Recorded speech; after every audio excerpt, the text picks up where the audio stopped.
Welcome to Discovering with Dr. Deb. Our last season, we were discovering the Enneagram with Dr. Deb, and it was packed with a lot of information while also being a lot of fun to talk about and explore the Enneagram and why we do what we do. So go back and check out those episodes if you haven't seen them already. Here we are in season 2, and I'm going to be focusing on trauma and using EMDR therapy as a tool to help process trauma. My co-host for this season is psychologist Dr. Christie from Austin, Texas. She has traveled all over the world to provide EMDR in humanitarian efforts, and she has also trained clinicians and providers in EMDR therapy. So get ready, let's dive right in and talk about trauma. Hello, I'm so glad you're here to join us for this podcast today. I'm here today with Dr. Alice Harrell, and she is a DO and has spent her life as a physician in emergency medicine, and also Dr. Christie Sprouse, and she's a psychologist out of Austin, Texas, and I call her my EMDR guru. Like, she's all things EMDR and who we go to for all answers and guidance and consultation and everything. So we're going to talk a little today and unpack really we want to talk a little about the experience that physicians have had over the last maybe 5 to 10 years, and what we would sometimes call trauma, and we'll talk a little about what trauma is, and then just like how that affects them now, and not just their work with their patients, but also in their daily lives, and physically, emotionally, mentally, spiritually, relationally, like how has this affected them? I think we've heard a lot about pressures that have been put on them, especially after living through what we've had the last few years with the pandemic. But Dr. Christie, so trauma it's very vague. It's a very vague term, isn't it? And it covers a lot of a big, I guess it's a spectrum, yes, too, like a lot of things. Absolutely. I think about everything on the spectrum. Mm-hmm.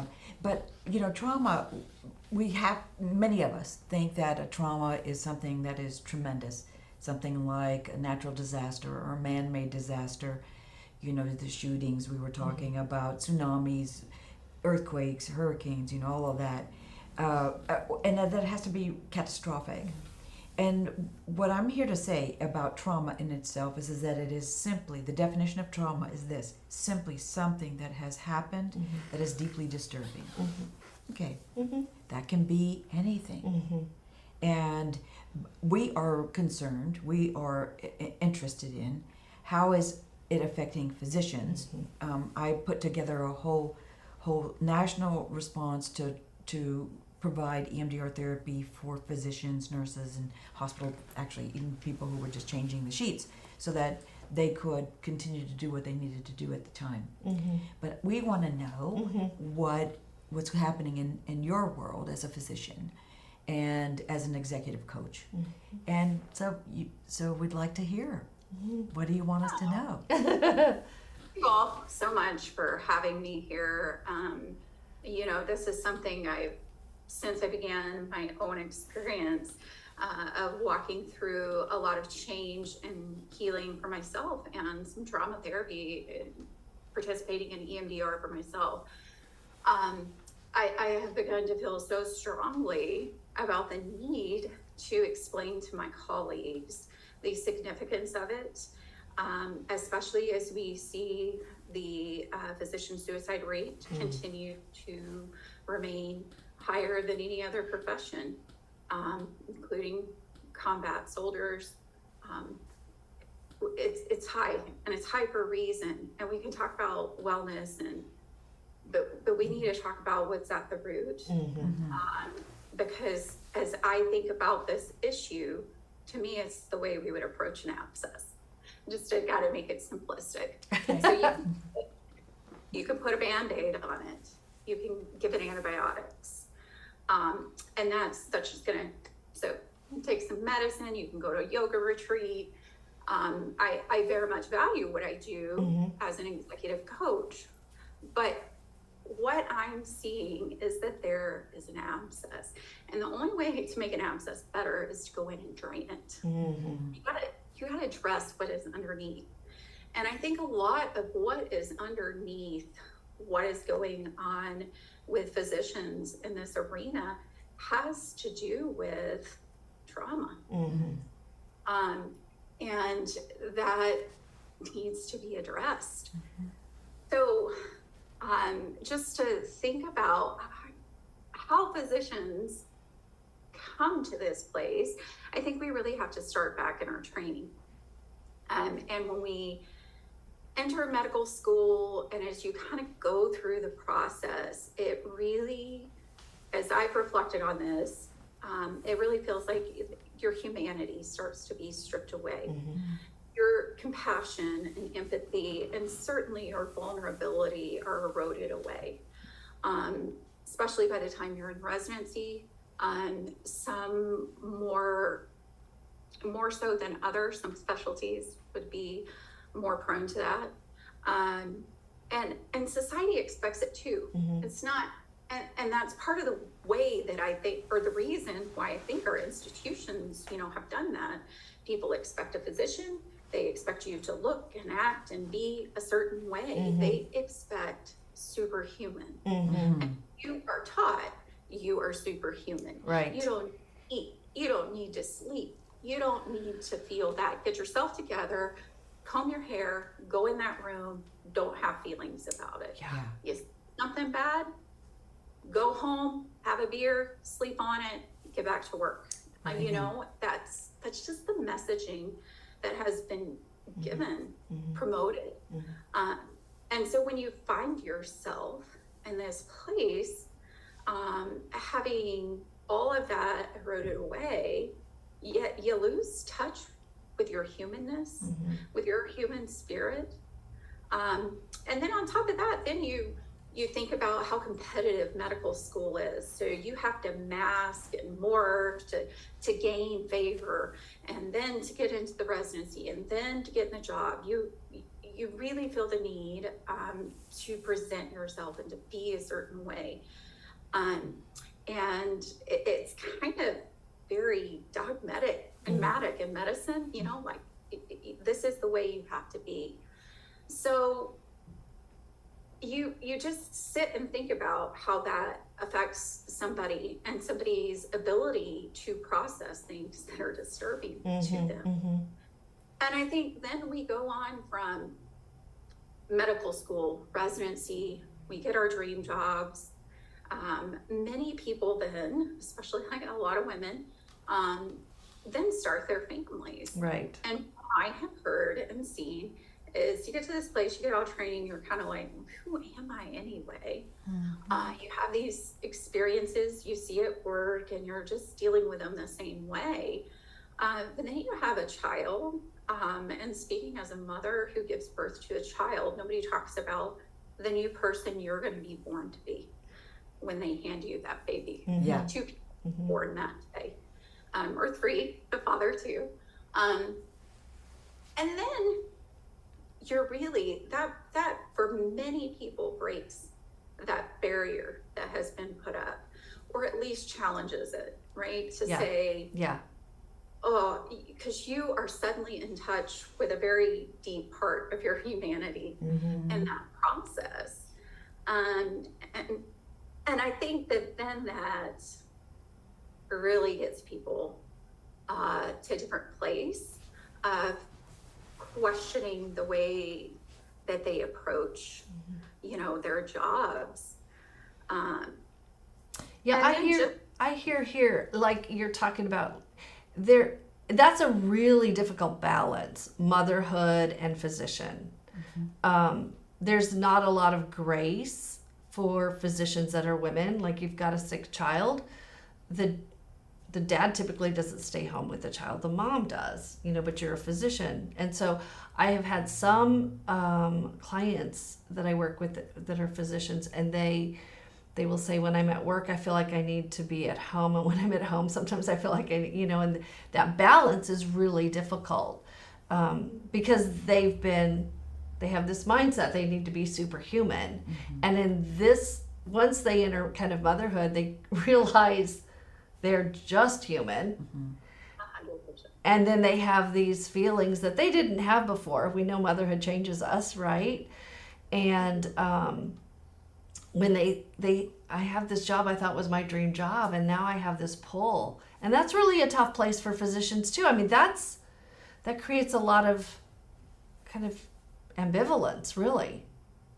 Right. Yes. And so I think you're kind of stuck in a conundrum. Yeah. There, right? Yeah. About how you proceed, and just the way that it begins to impact the way you perceive things that you're experiencing. It's and I do think, of course, I'm speaking from my experience as a woman, but we also have data that proves that, the process of going through medical training for women is much different than men. The amount of, gender bias that exists implicitly, sometimes explicitly, but there's so much implicit bias. I mean, if a mom says, I need to go pick my kid up from, daycare or school or whatever because they're sick, eye rolls, and you need to put your job first. Right. If a dad does, we throw him a parade. And so I really, but yeah, you're right that we do. We throw them a parade. Oh, look what a great dad. Yeah. Yeah. Moms don't get that. You're exactly right. Yeah. Yeah. So it's a bit of an invalidation Right. Sure. for experience as well. So I think that as that relates to, these are just setups for experiencing trauma, right? For being more vulnerable to it, for not taking the time to process it like we need to. And so I think whether you're, mom, dad, or man or woman who has children or not, I think all these things are a real setup. And then as you go on to work and you're in your job, what I have seen and experienced, and as I participate in physician communities, is there has been a huge shift in the medical practices in our country, and a big shift to corporatization. So what that is doing is it is really contributing to physicians having loss of autonomy over their work environment. And while I know no corporate medical group would ever admit or say it, the push is for profits, not people, not the people working for them, and not the patients. And that has really, the bottom's fallen out on that in the last 5 years. Right. And so then you had COVID. Yes. And like, who wasn't impacted by COVID? Right. As two emergency doctors, that March was just It was brutal. brutal. It was sobering. We didn't know what Scary. we were going to expect. What about our kids? Yes. Let's make sure we have our estate planning in order. As Yeah. over here in our area, we weren't hit as bad initially, down this part of Oregon, but hearing about the people in New York, New Jersey, places like that, and, I'm in an emergency physician community group, and hearing about our colleagues falling to COVID. So what do we do when this hits here? Just so many things, because we were on the front line all of a sudden of having to figure this out. And it was all we ate, breathed, slept. It was it all consuming. While other people, which I know was traumatic to them, got to disconnect at home and bake and do all these things, reconnect with their families. We are trying to figure out this crisis. Yes. So I just think that I'm so grateful for this opportunity to be able to talk to my colleagues and say, these are all the reasons that we may encounter trauma and that we may be more susceptible to it. Right. Right. And you haven't even really touched on yet just surgeons. I know I've got a friend who's a trauma surgeon, emergency medicine, and some of those, and the traumas that you're exposed to and that you witness and that you treat daily in just the nature of the profession. And I speak for a minute a little about that. I know my friend that's a trauma surgeon, if somebody comes in, there was, a gang fight. She did her fellowship in LA. She said that, you're not always just necessarily expected to, that they're going to survive. They come in pretty horrific sometimes. But then there's no dealing with the loss of life. And yet it's still a loss of a life, even if it was a gang member or, but then there's times too, I've had OB surgeons, OBs, a loss of a mother during a childbirth. And she said there's no preparation for that. There's no training for that. No recognition of that. I think the most she got was kind of a pat on the back from one of her male colleagues, and I remember he said, it'll be okay tomorrow. Like, go ahead and go get some sleep and see you tomorrow. Like, there's no, let's deal with this, debriefing, none of that. So speak to that just a little bit. Well, absolutely. Gladly. We'll speak on that. I will just say, yes, it does feel like, as I've said, I talked about the environment that we're practicing in, right? Which lends itself to, is it okay to talk about these things? Is it okay to feel these things? And because just of this mentality of being superhuman or being invincible, when you're caught in these scenarios where you do experience these things, we don't know where to go. Where should we go? Because not only do we, or if we're struggling with the toxicity, or oh my gosh, I can't believe we're experiencing these things, the feeling is like society at large also just kind of doesn't care. Like, your doctors just don't whine. And I think that is a huge contributor to the suicide rate. Wow. Because where are you going to go? Who are you going to talk to? Because you feel like, I shouldn't feel this way. I'm supposed to feel lucky to be here. And I'm not, am I really supposed to feel these things? Because I'm being told to go home and sleep it off. Yes.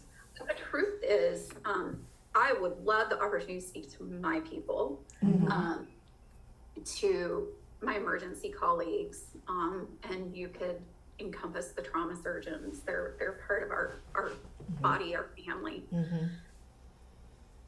We sit at the bedside of suffering every shift, every time we go to work. We are undoubtedly part of somebody's worst day. Yes. And we have not been taught to think about what that might do to us, what that might mean for us. And we certainly have not talked about, should we go regularly to spaces to process that? And the truth is, certain personalities are definitely born. If you've been in and around emergency rooms and emergency personnel, you do tend to become more callous.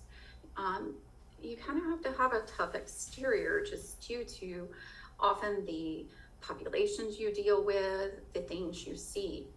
But back to what we said earlier, you're going to encounter, and that's going to break at some point. Yes. And you're going to be in touch with your humanity. There will be something that just shakes you. And we've all had it. And I've heard it said that as emergency physicians, you have a professional graveyard, and you do. Of people that spaces that just shake you, Mm-hmm. spaces that touch you, Mm-hmm. things you need to grieve. Mm-hmm. And sorry, It's Mm-hmm. okay. no one tells you how to be a mother and see someone with your child's birthday neglected, Mm-hmm. abused Yeah. as an infant, and then you go home and nurse your own baby. Mm. Nobody teaches you or talks to us about Yeah. what you do in those circumstances. Yeah. I did step away clinically from emergency medicine last year, but in all my years of practicing medicine, there's just there's nothing that surprises me, and there's not a lot that I haven't seen. And I have not been a part of one debrief in my whole entire career. Oh man. Yeah. Yeah. And that bothers me. Yeah. Yes. As I've walked through this journey of healing the past year, I cannot promote that every emergency physician should have a counselor, Mm-hmm. because we've all had those things that just shake us and Yeah. they imprint. And we can pretend that kissing our babies and having a good night's sleep makes it better. It doesn't. It represses us. Right. It doesn't leave us. It becomes a fabric Right. of our bodies Yeah. and our brains. And we need to begin processing that. We need to begin normalizing physicians being human beings, Yeah. work environments that promote our humanity, and spaces to be able to be mentally well. Yeah. And That One- is how we act physician suicide. right. And one thing I've learned from Dr. Christie is, I think in our certification calls, was that trauma may lay dormant for a while until it's triggered. And then when it's triggered, we're dealing with a trauma response and instead of a healthy response. And so the response may be disproportionate to whatever triggered it. But it's there. And she often will just say they just stuff those experiences and feelings. But it will come out at some point. And it is in there doing things to you physically that are Yes. not good, Yeah. right? So Yes. there's the book, The Body Keeps Score. Our body keeps score of those things that disturb us, that we repress. Yes. They're going to affect our genetic expression. Yes. They're going to affect our cortisol levels. It's going to make us physically unwell, predispose us to autoimmune disorders, Yes. predispose us to cancers. I mean, the amount of, we talk about suicide, but if we could talk about physician health, and how I've known so many colleagues that go on to retire, want to retire early, drop dead with cancer. Oh my gosh, yes. We deserve better, Yeah. and we deserve the space to be human. Yeah. We need to be in the space of trauma counseling. Mm-hmm. It needs to be a given. Mm-hmm. Yeah. Yeah. And I encourage you, I hope you're going to go and speak at either conferences. I don't know where you can get the word out, honestly. And we'll come. I would love it. I would Seriously. love it. But I just think that we need to know. I agree. The word. It's okay. It's Yeah. okay. And you deserve to allow yourself to feel validated in your feelings. If that shook you to your core and everybody else at the bedside's okay, it's okay. Right. Yes. Feel that way and go to a space Right. and process that with somebody. Right. Don't bury it, release it.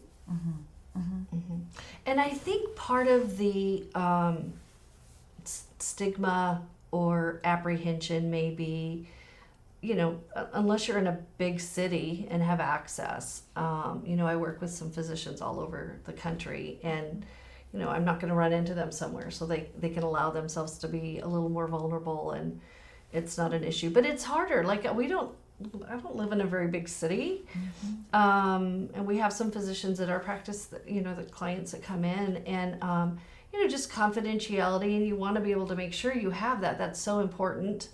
But in some cities like here, circles all overlap. But nowadays, one of the things that's come out of COVID is telehealth. Like there are excellent resources out there. Don't let that stop you from getting help. And so please. I've done all my trauma counseling, virtually. Yeah. Yes. Yeah. Yes. We can definitely help make that happen. Yeah. Mm-hmm. And I mean, all side by side, there's an unfortunate lack of therapists too, to manage what has happened since the pandemic. Mm-hmm. Everybody's full. Mm-hmm. Everybody, and this is again global. It's true. Yeah, it doesn't mean that I'm not dissuading anybody. Mm-hmm. I want them. I mean, that's what I've spent my whole life, Mm-hmm. Doing. Really, is wanting to help people overcome whatever they need to overcome. Mm-hmm. So how do we, as a society, right? How do we start this process of an awareness and awakening for physicians, but across the board, but Well, I physicians know particularly. Alice alluded to, it starts back in training. Yeah. And so we've had conversations too about that. Happy, yeah. But it's important too to find, a trauma-informed counselor. No, I mean, there is a shortage but they need to be trauma-informed. And, of course, we're only slightly biased. We're just slightly biased towards EMDR. I would say, so as a physician who, so that case that I brought up, it was really difficult, and I reached out to a counselor through a program, and honestly, I found it very useless. And I thought, geez, what a waste of my time. Right. And so that was my perception of the way that counseling would be. Yeah.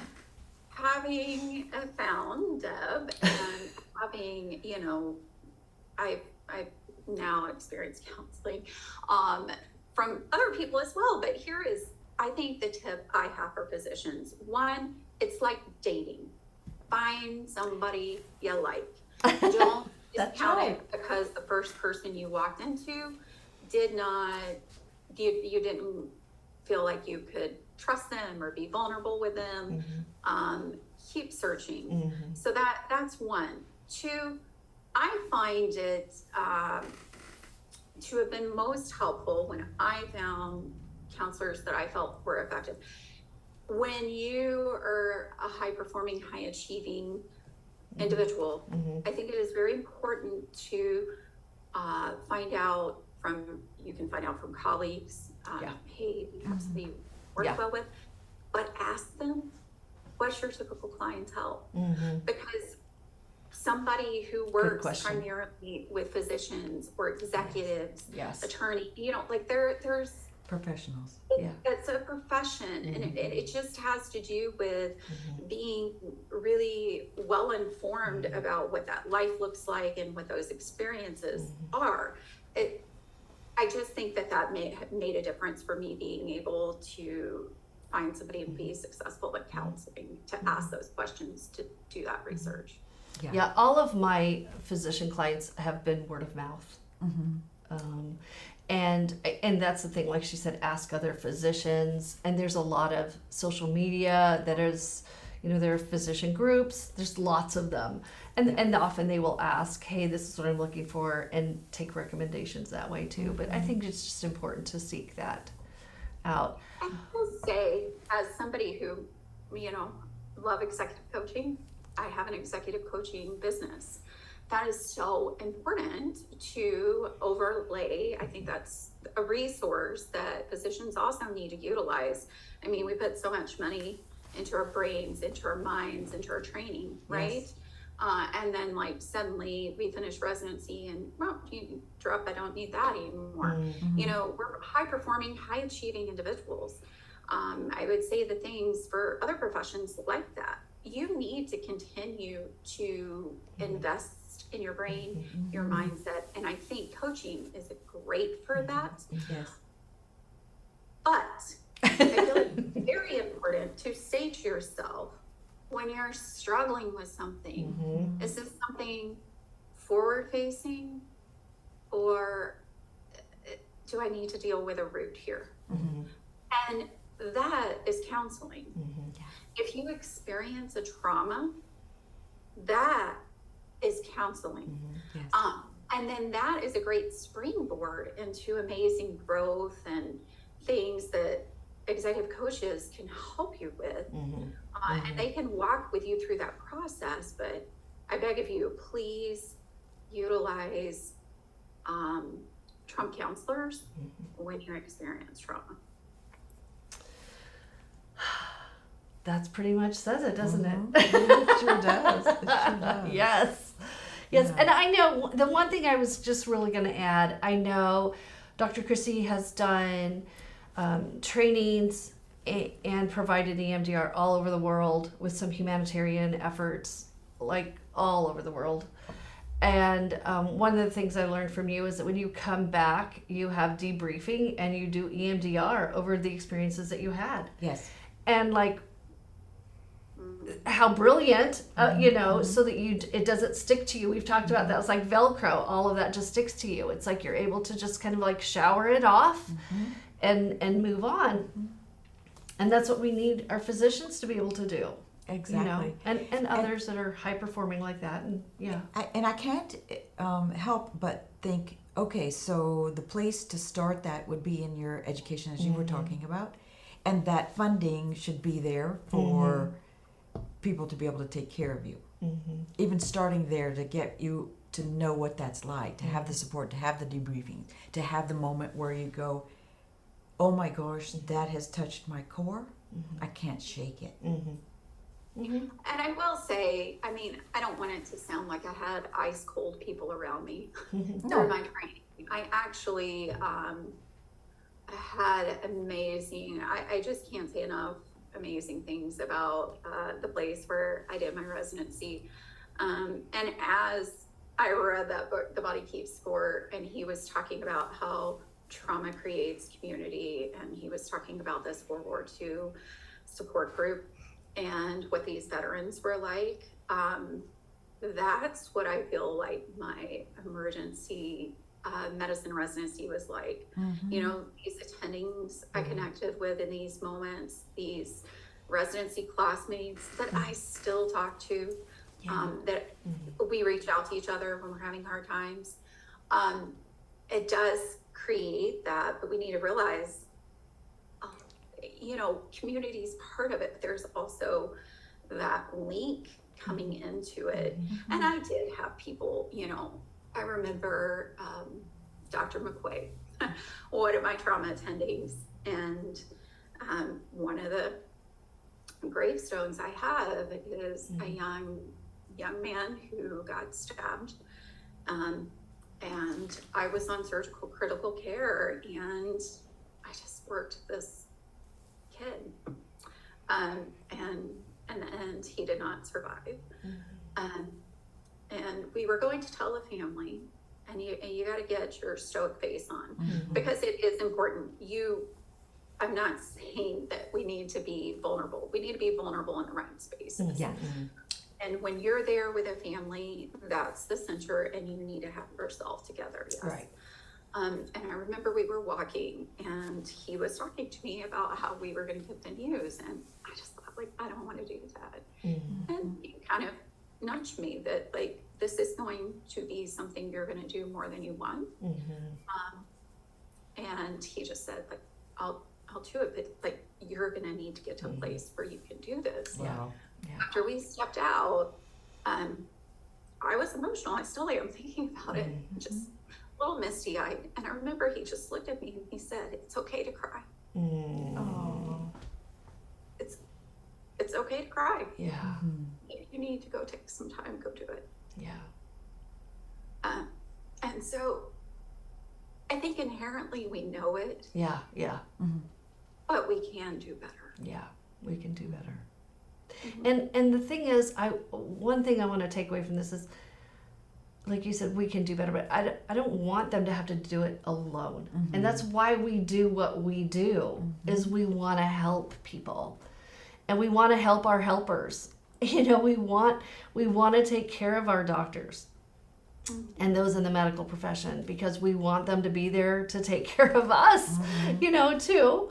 But I mean, we want to be there to help. So please let us. Yeah, and we're so grateful. We're so grateful for this time. Thank you for being here and sharing. A couple times it was emotional for me, just even hearing you talk about it, but I'm so thankful and grateful. And I know those that are watching and listening are really going to get a lot out of this. It's going to help maybe have some grace and compassion for our own doctors, and find ways we can even be there for them. So thank you so much. Thank you. We will see you in the next episode. If this content has been helpful to you, I'd appreciate it if you would please rate the podcast, post it, and share it on social media. And also post a review. If you'd like to get in contact with me, my phone is 479-561-7600, or email Dr. Deborah at anchoredhopecounseling.net or Dr. Deborah at drdebfordoctors.com. Our website at www.anchoredhopecounseling.net has some useful information, and you can also reach out to me through the website. Remember, you are enough just the way you are, and you are loved.